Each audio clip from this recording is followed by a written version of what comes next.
Man, I just love women, man. Women? I love me some women, man. It's like I love everything about them. I mean, everything.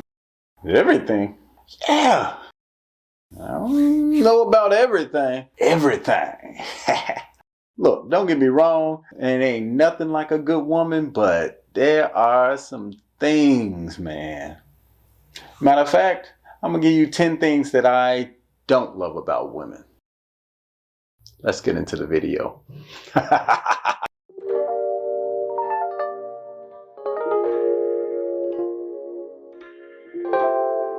Not too long ago, I did a video on the top 10 reasons that men fail women. So I thought it was only fair for me to, get my brothers back, So in this video, we are talking about 10 red flags in women. It's kind of interesting when you think about the fact that a huge majority of my viewing audience are women. So without further ado, let's get into the video. Number one is women who constantly talk about their ex. I think that there's like two things at play here. Women talk about their ex because they still have unresolved feelings for them, or they're trying to give you a warning of what not to do going forward. I think those are the only reasons women talk about their exes, but be it as it may, women will take you down a wormhole talking about an ex. I fell into that wormhole not too long ago. I went out with a woman. We were just going out to eat. It was nothing serious. The next 45 minutes of conversation about the ex. No matter how much I tried to steer the conversation away from the ex, it didn't leave the ex. Be it as it may, I still had a good time out, but that extra wordplay with the ex is always a red flag that there's something going on. Either there are some unresolved issues with the ex, or they're already trying to tell you what not to do. Usually it comes from a place of still being hurt by a man or by the ex. The ex did this and it's still in the front of your mind. But at some point, I think that you should let it go and not take that into the next relationship. If your ex was not a good person, so what? Talk to your girlfriends about it. But, it's kind of a red flag for men who want to date a woman or who's interested in a woman and she's still interested in her ex. Number two, you should be wary of women who constantly critiques strangers. You could be out somewhere, you can just be going for a stroll downtown and you just notice, you see what she's wearing? I can't believe she's wearing that $4,000 coat in this weather.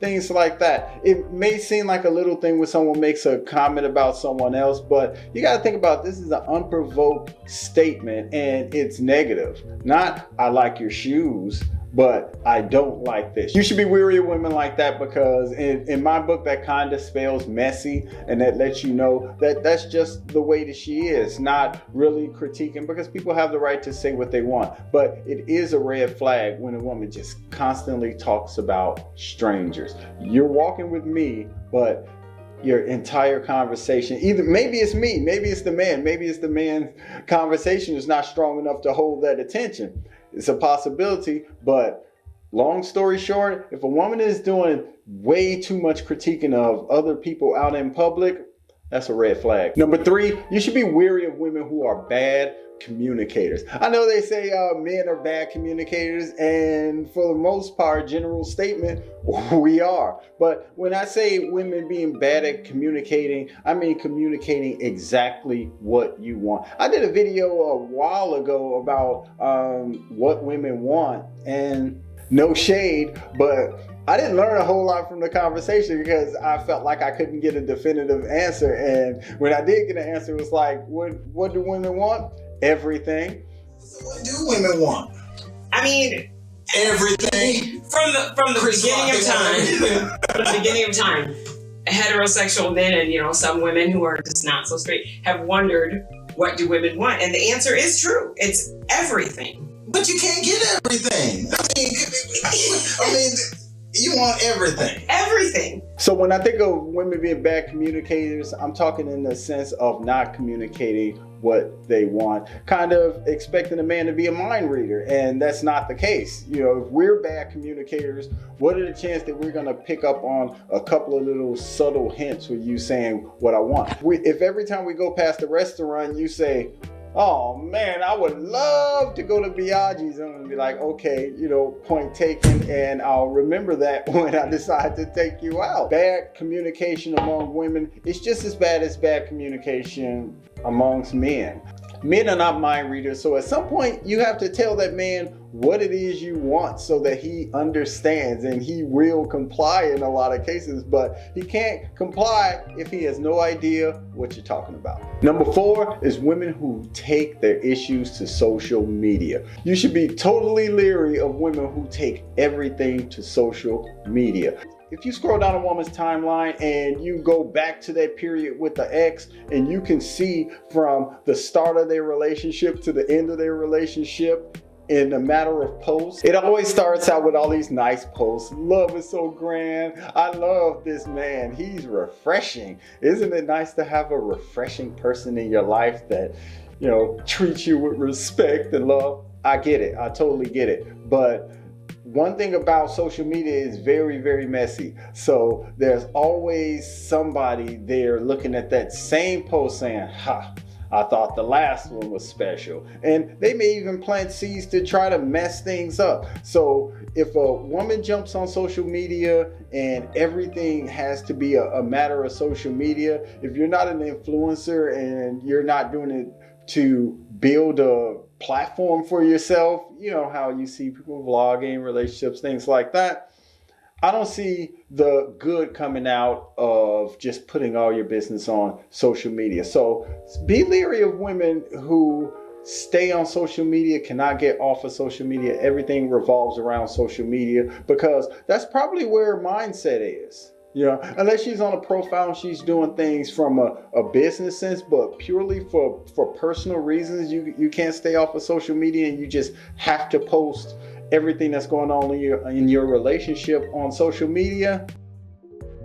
You're a red flag. Number 5 is women who compete with you. One thing I find interesting is how women will talk a man up, be like, okay, he's this, he does this, he does this, he does this. And that's all cool in the beginning, but then shortly after, it's almost like there are certain types of women who start to compete against you. It's just like if you run and that person doesn't run. It's cool that you motivate them to run, but they don't want to be motivated to run. They want to outrun you. That's the goal. I think it's disrespectful, and it kind of shows that you don't really have a whole lot else going on in your life. No shade.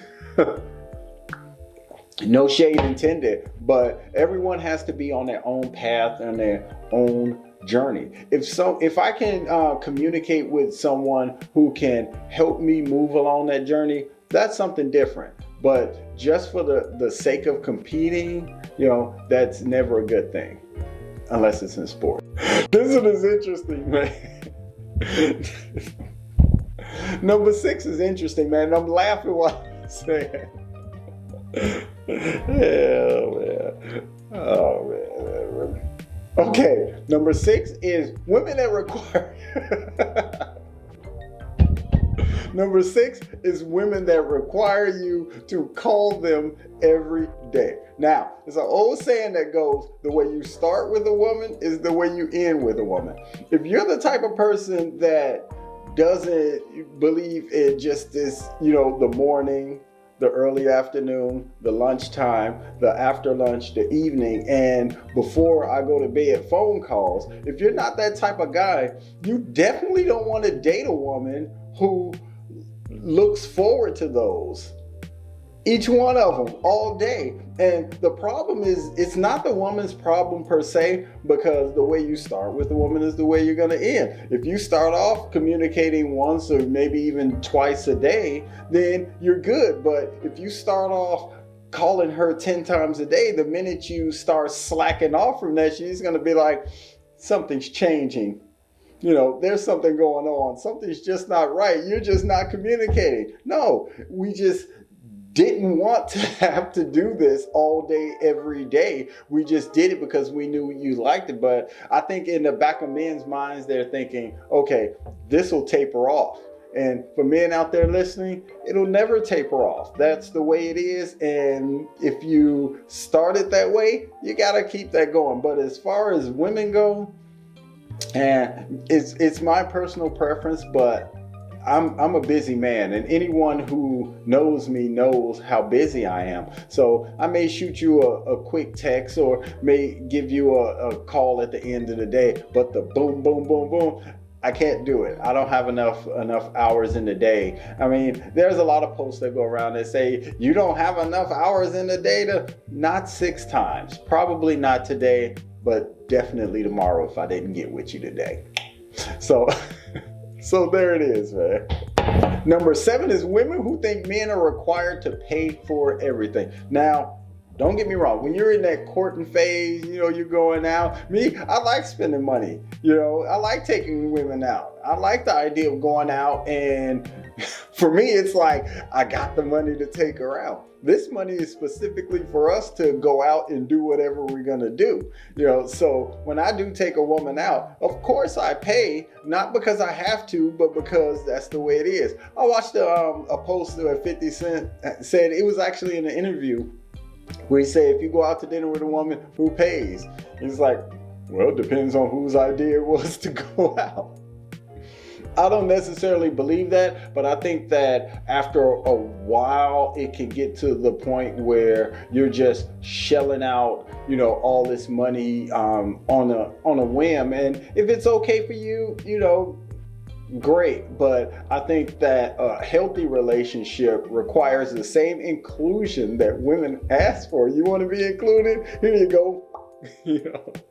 But I think it's only, I think that it's more of a sign of respect, saying, hey, I respect your time, I respect your money, I respect that you always take me out, and I'll pick up this one. I don't think there's anything wrong with that. Number 8 is women who feel like they have to be right all the time. Have you ever met a woman that could not lose an argument at all? I mean, I've taken plenty of L's.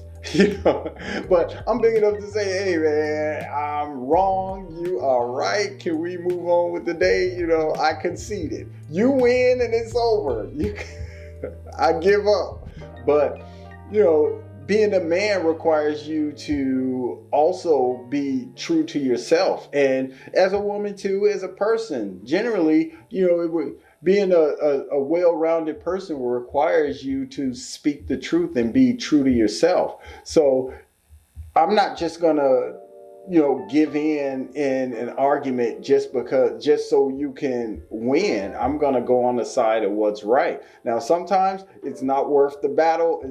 It's not worth it. And I'll say, okay. But that doesn't mean I necessarily believe it. So I think that that's probably a mistake that men make in giving in just to, settle things down. But if you find yourself with a woman that can never, ever be wrong, that's a red flag. Number 9 is women who feel the need to fish for attention. Now, I believe that a man should give a woman attention. He should definitely give her his attention. He should compliment her. He should tell her things that are flattering, not things that, take away from her, but things that uplift her. But they should also be the truth.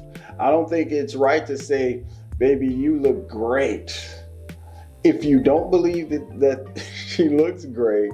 And it could be a situation where she doesn't even believe it. She's like, no, I don't. He's just talking trash. Honesty is usually the best way out. So when you think about it, if a woman is just out in the streets, maybe she's looking for attention when you go somewhere. She always just has to be seen. It's nothing wrong with a woman having a little bit of flair to her. She like going out. She like being Miss Thing. I don't have a problem with that, because I look good and I'm secure in that. So come on, baby, let's go out and flaunt it. But it's a difference between that and out there fishing for attention or fishing for compliments. Those type of women you definitely want to take a second look at, because that's a red flag. Number 10 is women who are convinced that they do not need a man. And that was one of the toughest ones, because it's easy to be like, man, I don't need a man. Me, speaking as a man, I need a woman, not because I can't do it by myself just absolutely positively can't do things by myself, because I've been doing them by myself, so long that I have it down. But that doesn't imply that a woman wouldn't make things easier and a whole lot more enjoyable. So when I say a woman that just like, oh, I don't need a man, as soon as you might have words with this woman, and the first thing she goes, well, you can leave anyway because I don't need no man, and you're like, oh, here we go, then why am I here? So the reason I'm saying that women who feel like they don't need a man, I'm using myself as an example, and I'm reflecting on how I feel in terms of having a woman. I need a woman, not necessarily today, but but I need a woman. I think that we are all halves looking for that other half, and I think that you are not totally whole if you don't have, if there's a place in your heart specifically for a woman, and she's supposed to be right in there. So if she's not in there, something's missing. So there it is. That's my top 10 list of, you could call them red flags. I thought about red flags. I thought of a couple of titles that I could use, but these are my top 10 women that you should raise an eyebrow at. We'll just put it like that. Women that you should be a little bit more cautious of. As always, I hope you enjoyed this video. If you did, click the like button down below. I invite you to subscribe to my channel, BT Bonner, where I believe in having intelligent conversations that we can take out into the world and that can help us on our road to becoming better people. I want to thank you for watching this video, and I will see you in the next one. Peace.